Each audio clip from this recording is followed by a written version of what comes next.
berhubungan sama Trump kemarin, berarti kan berefek ke dolar ya. Dan kenaikan dolar ini ada dampaknya nggak sih? Ke ekonomi Indonesia pasti ada, tapi ke dampak kita sebagai anak pribadi, muda, pribadi. Ketika misalnya dolar ini naik, itu kan nanti barang-barang yang misalnya barang bakunya misalnya impor kan barangnya naik tuh. Kalau inflasi makin naik, otomatis nanti suku bunga juga akan mengimbangi ikut naik. Katanya Pak Habibie pernah motong dolar dari 15.000 jadi 6.000 ya? Mungkin ya itu dilakuin sekarang, Pak? Pasti ketika kita melakukan pemotongan seperti itu ada subsidi ya. Karena bagaimanapun nggak bisa kita serta-merta untuk misalnya melakukan sesuatu tindakan yang sementaranya itu adalah harga ditentukan oleh market. Iya, kalau saat itu kan pas Pak Habibie ngelakuin itu juga kita uangnya banyak Pak Habibie. Gara-gara ada royalti dari film Habibie ini. Belum ya? Belum ada ya? Belum ada ya?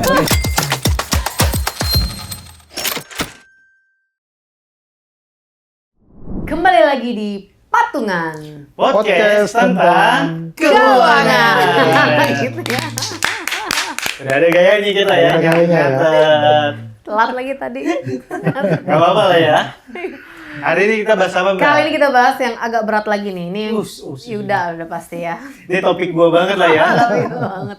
Berhubungan sama Trump kemarin, berarti kan berefek ke dolar ya. Dolar menguat, rupiahnya melemah. Semua investor asing lari kembali ke negaranya di Amerika sana. Dan kenaikan dolar ini ada dampaknya nggak sih? Ke ekonomi Indonesia pasti ada, tapi ke dampak kita sebagai anak muda, pribadi. Ya, gue dulu jawab ya. Mungkin kita jadi mengeluarkan uang lebih banyak buat bayar laptop Apple, beli tas made in Amerika, Catspan dan lain-lain gitu ya. Oh iya, karena harganya juga naik ya, karena kenaikan dolar itu ya. Naik, ya. Kalau gue pribadi, karena gue jarang pakai produk luar sih. Oh, dalam negeri ya? Dalam negeri, local pride, alias tidak mampu beli yang luar. Enggak, tapi beneran setiap kali ada omongan soal dolar naik dan katanya dampaknya ini nggak ngerasain secara langsung. Karena mungkin yang ngerasain secara langsung tuh orang-orang yang sering impor barang, misal beli branded dan gitu-gitu. Karena sekolah di luar. Iya, anaknya sekolah di luar karena nggak beli game dari luar atau action figure kan biasanya gitu. Jadi nggak ngerasain dampak secara langsung. Tapi kalau kena dampaknya pasti ada karena kan semua kebutuhan jadi naik kan. Iya, betul. Ya, memang kalau kita lihat yang paling dirasakan kalau tadi Sandra bicara soal anak-anak kekinian ya. Nah, mereka yang menggunakan barang-barang impor ya. Nah, itu biasanya pasti akan mengalami. Iya. Ya seperti Sandra kan semuanya barang-barang branded gitu ya. Jadi kan buat luar negeri semua ya. Kan, enggak sih ini buat SMS doang kan nih. WA pun enggak ya. Nah, anak-anak yang sekolah di luar negeri, nah itu pasti pernah pengaruh. Pokoknya yang ada kaitannya dengan kita harus membayar pakai dolar aja. Iya, itu pasti pengaruh. Nah, tapi tadi Bang Yuda bilang yang barang yang misalnya yang bukan barang import, yang lokal, ya itu juga pasti ada pengaruhnya. Kalau seandainya bahan bakunya itu import dan menggunakan dolar. Dan itu yang aku baru tahu adalah apa ini? Ternyata bahan baku untuk makanan-makanan yang kita makan sehari-hari banyak yang impor ya. Iya. Kalau beras mungkin dari dulu kita tahu lah beras tuh banyak impor dari Cina atau Thailand.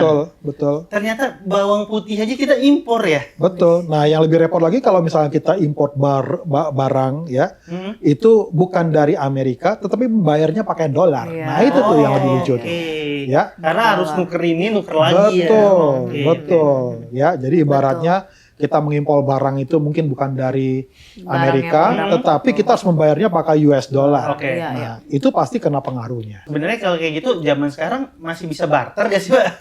Dia punya bawang putih. Nih, gue punya banyak buah pisang nih dari Lampung. Dari Lampung. Kayaknya jarang ya, tapi mungkin ada beberapa negara kan mereka pakai impor seperti itu ya. Saya lupa sih komoditas apa yang kita bisa pakai tukar seperti itu.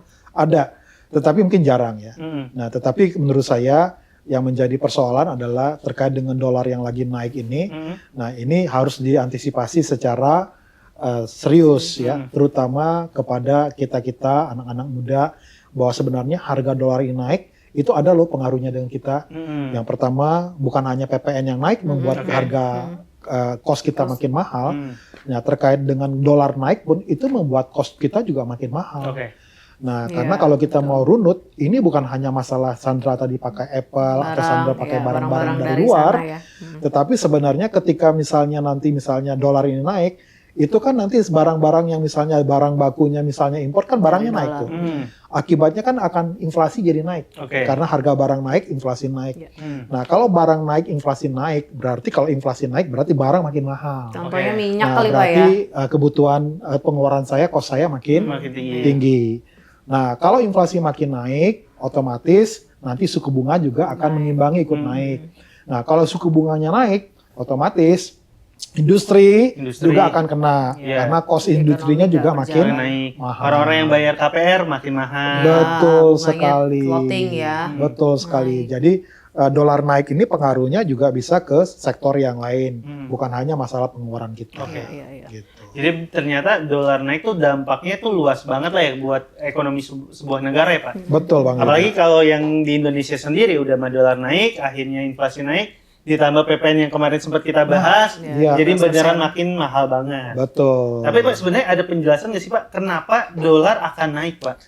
Dolar naik karena yang tadi bahwa Trump kan mengeluarkan kebijakan di bawah dia terkenal melindungi negaranya, proteksi barangnya. Akibatnya apa? Ketika dia proteksi barangnya dan dia lebih cenderung bagaimana membuat Amerika great again. Nah, itu membuat akhirnya investor-investor luar tuh balik ke Amerika. Nah, karena balik ke Amerika, jadi itu sebabnya dolar ikut naik tuh. Nah, ketika dolar ikut naik, udah otomatis itulah kejadiannya seperti sekarang. Orang-orang yang tadinya misalnya mereka tidak pegang dolar, mulai pegang dolar. Lalu mereka yang tadinya misalnya investasi di Indonesia, akibatnya mereka taking profit di sini, mereka kembali ke Amerika. Obligasinya lebih menarik ya. Betul. Lalu negara-negara yang tadinya dengan kebijakan Trump yang perang dagang ini, nah ini akan mempengaruhi kepada negara tersebut. Akibatnya apa? Berpengaruh ke masing-masing negara. Itu sebabnya banyak bursa atau pasar saham negara-negara tetangga kita, terutama kita, itu kan mengalami penurunan. Nah, gara-gara yang dolar yang naik, gara-gara kebijakan daripada kemenangan Trump. Oh ya. Jadi kalau teman-teman di sini banyak yang kayak, kan ada tuh sering diberita uang investor asing banyak keluar dari Indonesia, itu salah satunya gara-gara ini karena investor asing melihat peluang untung yang lebih tinggi di tempat lain. Dalam kasus ini contohnya Amerika gitu ya Betul. Berarti ini sebenarnya sesuatu yang kita nggak bisa kontrol dong Pak. Cara ngadapinnya gimana Pak? Iya, kita nggak bisa kontrol, berarti kita harus melakukan reaksi yang benar. Ya. Jadi ada aksi seperti itu, nah respon kita gimana, reaksi kita gimana? Ya reaksi kita yang tadi, bahwa ketika ada kenaikan harga barang-barang impor, berarti seperti Sandra mungkin bermasalah.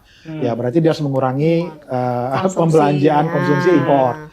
Nah bagi kita yang misalnya tahu harga-harga inflasi, karena inflasi harga-harga barang naik, ya kita mulai yang tadi ngerem mana yang perlu, mana yang tidak perlu. Jadi frugal living lagi tuh, ya. Tapi bukan pada kebutuhannya, tapi pada keinginan, pada keinginan impulsif. Nah itu semakin kita lebih berhati-hati. Berarti emang ternyata seberpengaruh itulah ya dolar ini. Makanya yang waktu itu kita sempat bahas juga nih di episode lalu-lalu tuh yang soal BRICS itu ya. Yang akhirnya banyak negara nggak pengen lagi bergantung sama dolar, biar jangan apa-apa kalau dolar berpengaruh, semua negara jadi berpengaruh. Contohnya gitu, Bang Yuda, misalnya itu kita ngimpor barang itu bukan dari Amerika, itu untuk kebutuhan kita. Karena ada sesuatu terjadi di Amerika, nilai tukarnya naik, akibatnya apa? Kebutuhan cost daripada negara yang mengimpor barang yang bukan dari Amerika ini ikutan naik. Nah itu sebabnya kalau misalnya kita mengimpor barang dari satu negara, gimana kalau kita nggak pakai mata uang negara itu aja? Kan itu semangatnya BRICS. Bagaimana mereka melakukan perdagangan di antar negara-negara BRICS menggunakan mata uang daripada negara tersebut, sehingga ketergantungan terkait dolar mulai dikurangi. Supaya jangan karena satu negara itu bisa mempengaruhi dampak yang seperti itu. Makanya dolar tuh ini banget Pak ya. Amerika tuh cepet banget untuk produksi dolar gitu. Cetak uangnya tuh nggak satu-satunya negara yang bisa memproduksi mencetak mencetak uangnya terus tapi pengaruhnya tidak terlalu signifikan, ya itu adalah Amerika. Iya betul. Ya, tetapi kalau negara-negara lain coba lu cetak sendiri mata uang lu, Inflasi wah inflasinya gila-gilaan. Dia bisa cetak sebanyak-banyaknya dan tapi tetap nggak baik-baik aja Betul. gitu. Dan inilah yang menjadi negara-negara anggota BRICS mulai sadar, loh kita sadar nggak sih gitu ya? Nah, selama ini kita kayak dicurangi sama Amerika mungkin gitu ya. Saya nggak berani ngomong itu ya. Amerika terlalu powerful. Trump mau berantem sama saya berarti. Coba kan Trump nggak tahu saya hidup ya Pak. Nah, karena menurut saya semangat untuk membebaskan dari ketergantungan itu bagus dan kita perlu apresiasi ya. Itu sebabnya kalau misalnya Indonesia kita melihat katanya ingin masuk ke sana, tujuannya supaya politik luar negeri yang bebas aktif. Sebenarnya tujuannya adalah yang tadi, jangan sampai kita mengimpor dari negara A, tapi yang harusnya kita kan bayarnya pakai mata uang mereka dong. Betul. Kenapa kita bayarnya pakai mata uang Amerika? Itu semangat BRICS. Jadi saya setuju sih. Kayak misal kita ngimpor dari Brunei kan sebenarnya nggak perlu pakai dolar ya Pak. Ya. Pak sebenarnya mau nanya ini Pak. Kan itu kita dari tadi ngomongin negatifnya terus ya Mas Chandra ya. Kalau dampak positif dari kenaikan dolar ada atau enggak? Ada. Bagi mereka yang misalnya ekspor. Oh iya. Kita kan ekspor juga kan. Benar. Lalu bagi mereka yang misal investasi di dolar. Iya. Kan dolar sebagai safe haven. Nah, jadi yang paling penting itu adalah sebenarnya yang sangat dinikmati bagi mereka yang misalnya memproduksi barang yang memang ekspor. Ya, yang pasar internasional. Betul. Nah, sebenarnya kita juga kalau misalnya perdagangan kita dengan Amerika misalnya kita importnya lebih besar, ekspornya lebih besar. Ya, Amerika importnya lebih besar ke kita ekspornya lebih besar ke Amerika, surplus ya. Artinya ekspor lebih kurangi impor, lebih banyak ekspornya. Nah, itu menguntungkan negara kita. Tapi kalau misalnya negara kita lebih banyak impor, nah itu justru merugikan negara kita. Nah, kalau kita mengambil yang mikronya, yaitu perusahaan-perusahaan yang misalnya sifatnya yang ekspor, ya itu dia akan diuntungkan kenaikan dolar. Tetapi negara-negara atau perusahaan-perusahaan yang misalnya dia lebih bergantung pada barang impor, sementara itu menggunakan dolar, nah kenaikan harga dolar itu jadi bahaya buat mereka. Jadi tergantung negaranya juga berarti ya Pak. Kalau negaranya yang bukan sukanya, memang punya barang ekspor banyak barang yang buat diekspor, ya bagus. Dia dapat income-nya dolar ya. Betul. Terus kalau yang investasi di dolar juga. Betul. Pak, mau nanya ini deh. Jadi belakangan ini di sosmed tuh sering ada kayak berita gitu. Katanya Pak Habibie pernah motong dolar dari 15.000 jadi 6.000 ya. Nah, itu kan itu waktu krisis.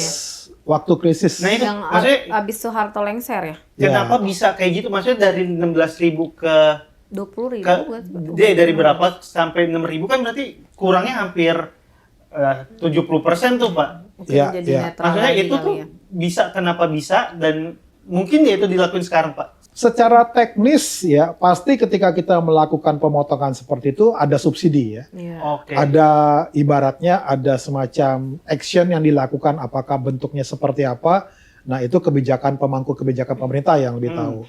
Nah, itu hampir sama seperti Pak Prabowo ingin pangkas dolar dari yang sekarang menjadi 5.000 ya. Itu ada strateginya, ada caranya. Nah, saya takut salah ya untuk menjawabnya, mungkin itu pada yang lebih expert ya. Saya takut salah. Mungkin saya butuh waktu beberapa waktu untuk saya memastikan bahwa jawaban itu benar. Berapa hari, Pak? Ini kita live sampai Pak Firman. Riset. Pokoknya nggak kita angkat sampai Pak Firman bisa jawab. Walaupun 2 hari nih, Pak. Ditunggu ya, live lagi.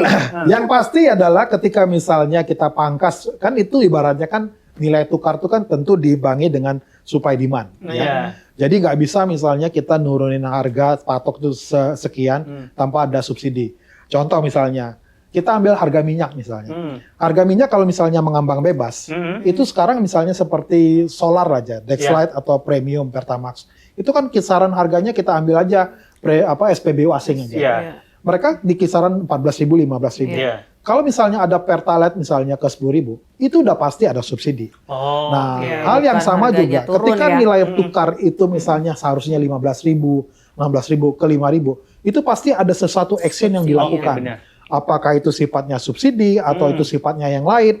Nah, saya kurang persis Iya. tahu ya. Jadi pokoknya nggak bisa Kalau- seinginan kita kayak Betul. dolar gue pengen bikin 7.000, Iya. nggak bisa Betul, kayak gitu. nggak bisa. Subsidi kayaknya berat Nggak nggak sih Pak? bisa. Kalau subsidi harusnya ya. Setahu saya waktu itu dibuat sama Pak Habibie itu kan udah hiperinflasi ya. Itu Oke. nggak standarnya iba- dolar ya. Nah, naik itu bukan segitu standarnya. ya. Dan itu pasti adalah subsidi atau tindakan ekstrim, Iya, iya, iya, extraordinary iya. yang dilakukan oleh Supaya pemerintah Indonesia. menormalkan lagi. Karena bagaimanapun nggak bisa Mhm. kita serta-merta untuk misalnya melakukan sesuatu tindakan yang sementaranya itu adalah harga ditentukan oleh Iya, market. Iya, kalau saat itu kan pas Pak Habibie ngelakuin itu juga kita uangnya banyak Pak Habibie. Gara-gara ada royalti dari film Habibie Ainun. Belum ya? Belum ada ya? Belum ada ya? Kira ada royalti itu dipakai itu enggak. Tapi Iya, sebelum iya. krisis itu berapa sih Pak dulu dolar tahun 96-an itu? 2000-an ya bukan ya? Sebelum krisis masih di bawah 5.000. Oh, boleh 5.000. Iya. Tapi pas krisis jadi 20.000 kan? Ya, Saat hampir itu ya. belasan ribu ya. Belasan ribu ya. Itu naiknya Belasan juga ribu. nggak wajar ya. Ya, itu yang membuat Iya, iya, iya. hiperinflasi. Iya. Ya. Itu yang membuat krisis 98. Makanya dibalikin lagi harganya. Dan itulah yang membuat Pak Harto jatuh. Ya, dan Pak Habibie naik. Oh, Nah, Pak Haji Harto jatuh saya kira karena diselengkap, Pak. Gara-gara dolar naik ternyata. Iya. Ya, krisis 98. Iya. Tapi kita tadi ngomongin soal pemakaian barang impor terus yang bikin Ekspor. Impor ya. berpengaruh sama dolar. Kalau Pak Firman, Mbak Sandra sama kita bertiga cerita, lebih sering barang lokal atau barang impor? Saya lebih suka lokal, Bang Yuda. Apa misalnya? Salah satu pilihan yang kayak dibanding ini gitu. Contohnya makanan aja ya. Iya.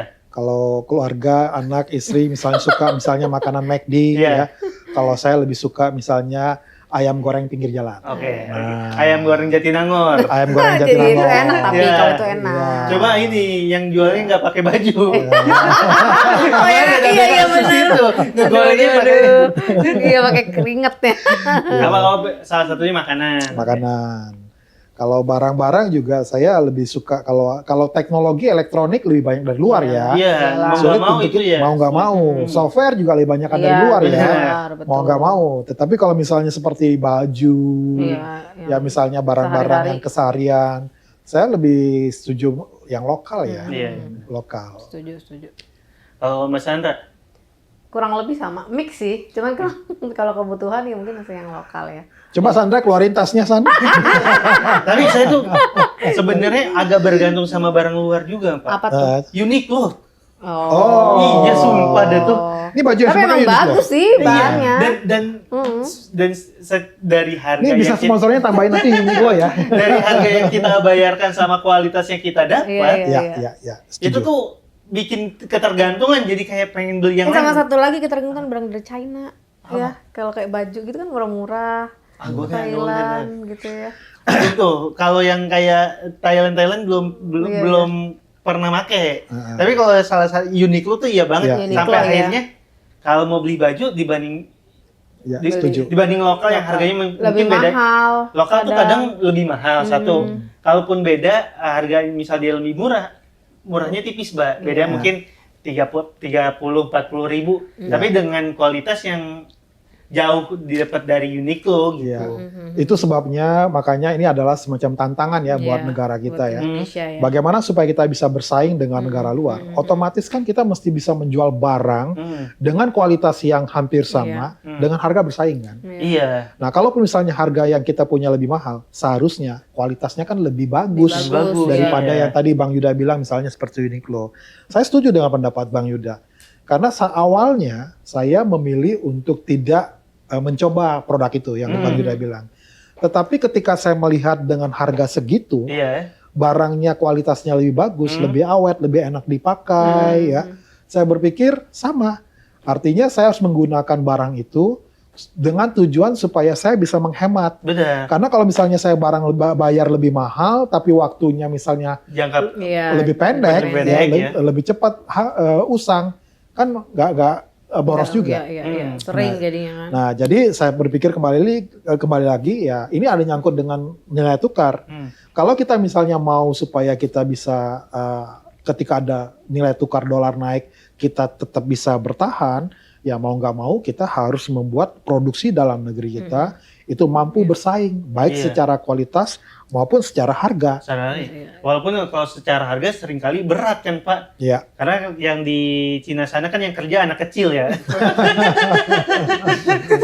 Jadi umurnya kan itu kan pekerjaannya di bawah umur gitu ya. Iya. Brand lokal harus dikuatin berarti Pak ya. Harus dikuatin. Harus dikuatin. Sama ya kita bekerjanya harus lebih kerja keras. Tadi Bang Yuda bilang, kenapa barang-barang dari negara luar itu lebih bisa bersaing? Karena memang mereka cost produksinya lebih rendah. Lebih rendah. Sehingga itu yang membuat barangnya lebih bisa diterima di Indonesia dibanding misalnya produksi Indonesia sendiri. Iya, betul. Dan mungkin karena kalau yang kayak brand Uniqlo kita sebut, dia kan produksinya massal ya. Jadi cost-nya kan jadi jauh lebih kecil dibanding yang produksinya skalanya lebih kecil gitu. Betul. Ya itu sebabnya kita harus berpikir gimana supaya produk dalam negeri ini bisa jadi skala massal. Supaya secara harga, nah itu bisa bersaing dengan negara luar. Kalau Mas Andra, apa Mbak contoh paling konkret yang Dikira udah selesai nih. Enggak, Masih ada. yang pilihan kok. Kita tadi udah ada loh. Saya sebenarnya sama-sama Uniqlo. Mas Andra yang kayak akhirnya dibanding ini ada produk lokalnya tapi tetap ambil yang ini atau kayak gitu. Sandra lagi mikir. Apa ya?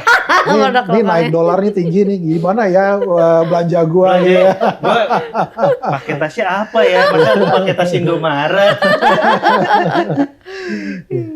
Enggak sih kalau barang kalau brand lokal ada lah batik paling. Batik ya memang. Memang ya kalau batik ya. Mana ada di Amerika batik San? Nggak ada. Nggak ada jarang. batik tulisan ininya Liberty nggak ada. Walaupun kemarin ada isu tuh. Batik kita ternyata lebih banyak dari Cina juga. Oh ya. Batik cetak. Oh batik cetak.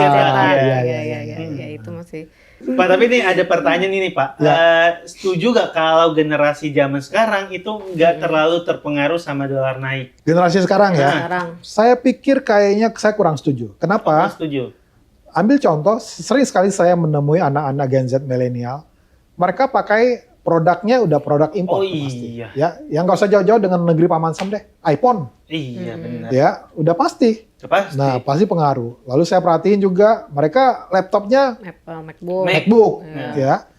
Nah, kopinya enggak ya, kopinya sama juga. Earpad. Lalu kopi juga Starbucks. Jam tangan. Ya, iWatch. Nah, jadi hampir saya perhatiin bahwa mereka baru dikatakan keren karena itu. Gak usah jauh-jauh deh. Ya, istri saya. Nah, dia mau ganti gadget, ya, menggunakan Android. Ya. Anak saya bilang apa? Udah lama, pakai aja iPhone. Gini. Nah, padahal secara fungsi, ya, baik secara itunya semua harusnya lebih murah yang itu. Android. Nah, tetapi, bayangin itu anak kecil loh. Dia aja tanpa sadar udah terbranded dengan produk yang ada kaitannya dengan dolar. Betul. Nah, jadi saya pikir itu udah mewakili generasi yang ada sekarang. Makanya menurut saya kurang setuju kalau mereka tidak terpengaruh dengan kenaikan harga. Iya, malah mereka berpengaruh banget ya. Pengaruh banget. Karena apalagi udah biasanya yang generasi sekarang traveling jadi salah satu tujuan hidupnya. Iya. Keluar negeri kan pasti ya. Jadi kebutuhan pokok. Jadi kebutuhan pokok ya. Mau keluar negeri jalan-jalan kan ya udah mau nggak mau kan juga terdampak sama kenaikan dolar, melemahnya rupiah gitu. Iya, kan. betul. Mas Andra, ini yang harus dilakukan itu apa Pak? Langkah pertama keuangan anak muda biar kalau dolar naik dia nggak terlalu terdampak. Yang pertama mulai membiasakan atau bahwa gaya hidup kita itu tidak dibangun dari apa kata orang. Wih, quotes lagi baru nih. Hari ini bagus buat anak muda. Jangan sampai gaya hidup kita dibangun dari apa kata orang. Ya, atau gambar diri saya bukan dibangun dari apa kata orang. Betul. Tetapi gaya hidup saya atau gambar diri saya dibangun dari apa kata saya. Bahwa pemahaman saya bahwa saya dikatakan berhasil bukan karena saya pakai iPhone, Oke. bukan karena saya laptopnya MacBook, Ya. bukan karena jam tangan saya iWatch, ya. Bukan Saya karena kacamata saya eyeglasses apa ya? Google. Oh, ada. Ada. Oh, Ada. ada. Ada. Yang buat itu Bukan loh. yang Google ya? Oh, eyeglasses ada ya. Lupa apa deh namanya? ya itu ya yang itu Iya, ya. iya. Nah, jadi mulai gambar diri saya atau gaya saya dibangun bukan dari penampilan atau apa kata orang, Oke. tapi dari keyakinan saya, dari apa kata saya. Dari Di mana keyakinan saya, apa kata saya dibangun atas value. Ya, yang tadi tuh bahwa saya berhasil bukan karena penampilan saya, tapi karena saya berhasil karena saya berhasil menyiapkan masa depan saya. Ya. Gokil. Dapat On lagi fire, on fire, Pak hari Firman. ini Pak, saya mau ya. nanya ini. Ya. Jadi kan tadi itu tuh, saya berhasil karena diri saya sendiri. Tapi kan Ya. kadang kita tuh dibentuk dari pergaulan juga. Benar? Betul. Ada gak Mbak Sandra sama Pak Firman temenan sama siapa yang akhirnya bikin Pak Firman sama Mbak Sandra belajar dari dia? Orangnya siapa? Misal kayak saya nih, saya tuh satu namanya Zawin Nur Ikram, stand up comedian juga. Saya tuh belajar dari dia adalah karena dulu saya tuh Terinspirasi gitu. bukan beneran diajarin tuh. Oh, Kayak oke. dulu tuh saya tuh susah banget buat nongkrong, kayak nggak terbiasa buat nongkrong, ngobrol sama orang di tempat kerja. Nah dia tuh yang ngajarin, lo abis kerja jangan langsung pulang, berrelasi lah. Nah akhirnya tuh dari dia belajar soal berrelasi. Nah kalau Pak Firman sama Mbak Sandra ada gak teman atau kolega yang akhirnya dari dia Pak Firman belajar apa gitu? Karena ternyata kan kita dibentuk dari pertemanan kita juga gitu. Ya. Betul. Saya sebenarnya lebih banyak ke perenungan pribadi sih ya. Oh, oke. Karena saya melihat ternyata hidup ini nggak mudah. Pemain introvert. Pak Firman Saya sukanya kira baca tadi buku jawabannya di ini. rumah. Saya perenungan pribadi karena saya nggak punya Introvert. teman. Nah, lalu saya membandingkan. Saya ambil contoh ya. Saya melihat ada beberapa hal yang membuat saya akhirnya mengevaluasi dan menentukan bahwa saya harus juga punya sikap. Bahwa penampilan saya dibangun bukan dari apa kata orang, tapi data sikap dan penilaian diri saya sendiri dan keyakinan saya sendiri. Ambil contoh, coba googling deh. Bahwa ternyata kita ambil contoh orang kaya di Amerika, itu mereka nggak pakai iPhone loh. Ya. Nah, coba Elon Musk, dia nggak pakai iPhone. Ya, Bikin sendiri dia. Nah, Kayaknya gitu. lalu saya ingat dulu waktu saya baru lulus, saya ketemu sama almarhum Ciputra. Ciputra udah meninggal belum ya? Udah.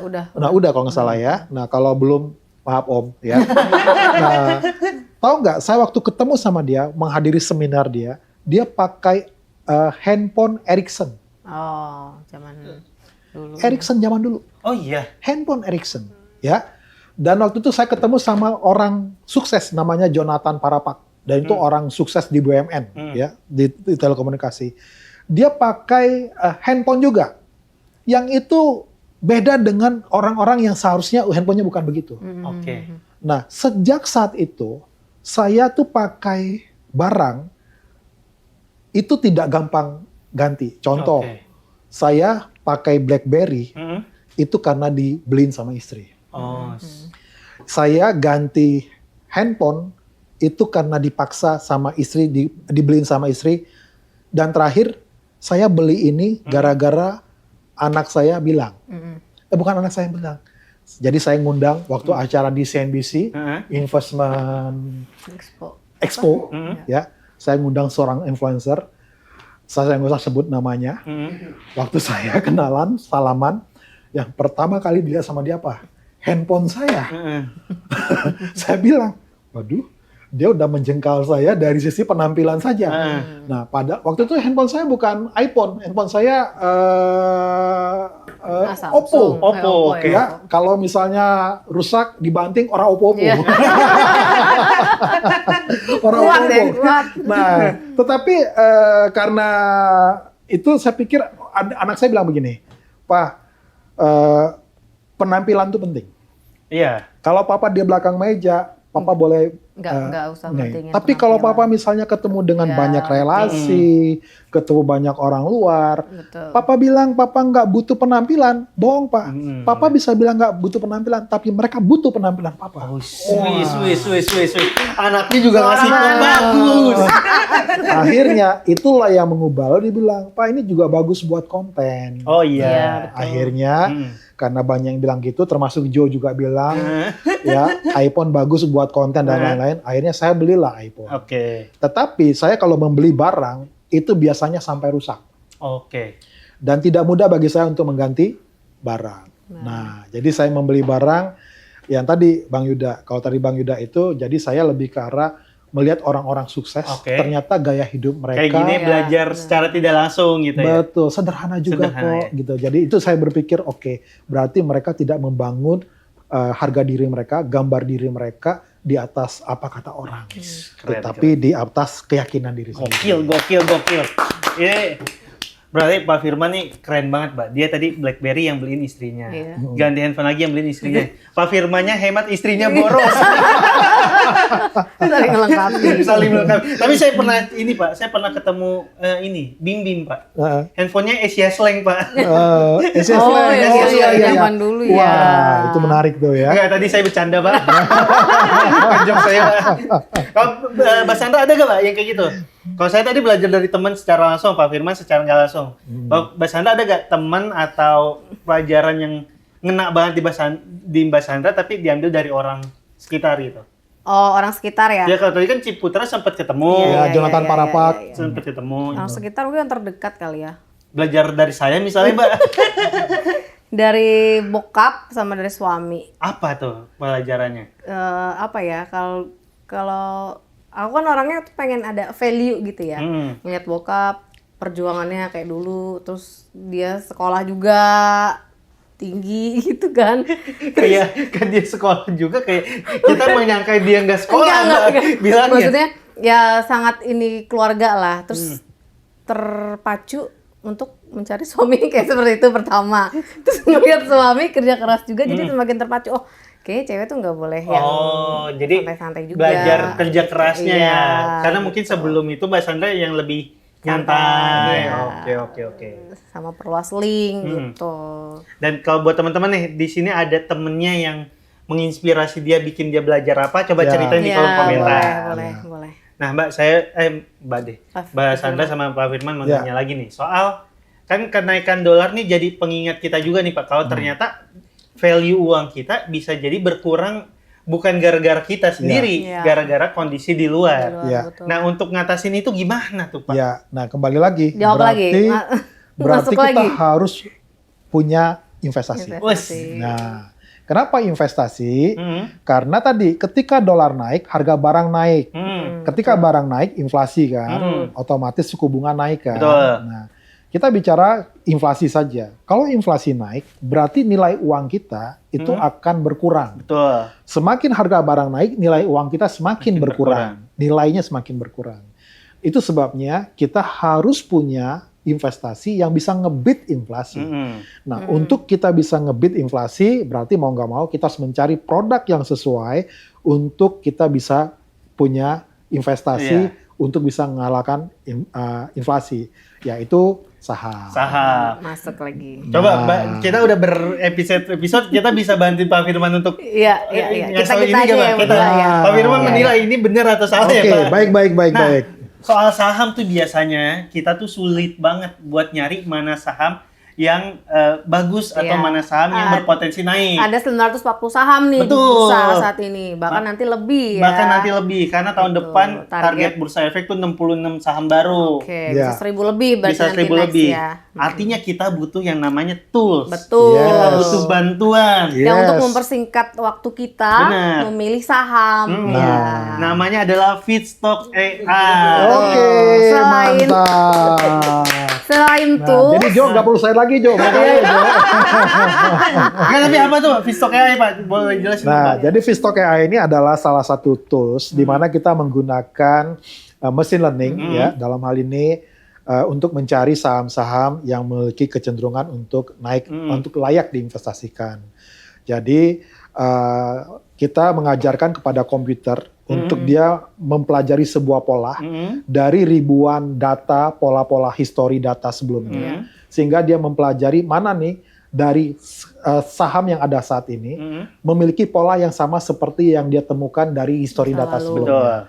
Nah, inilah yang dia munculkan dalam Vistock AI. Jadi kita tanpa harus mencari 940-an saham, tanpa kita harus menyediakan waktu yang cukup panjang, nah kita bisa menemukan saham yang sesuai dari machine learning ini, dia temukan pola nih, yang sama dengan data-data sebelumnya. Itu yang dia akan munculkan. Nah itu tanpa kita harus screening, dia akan berikan secara otomatis kepada kita melalui WhatsApp ya. Nah, tetapi tugas kita adalah bagaimana kita tidak boleh mempercayakan 100% kepada AI. Sama seperti yang saya pernah sampaikan sebelumnya, ada banyak pekerjaan bisa digantikan oleh manusia, digantikan oleh AI, tetapi ada satu yang nggak bisa digantikan adalah wisdom. Nah, itu sebabnya kita minta walaupun mereka bisa menggunakan Vistock AI ini, tapi mereka harus punya wisdom.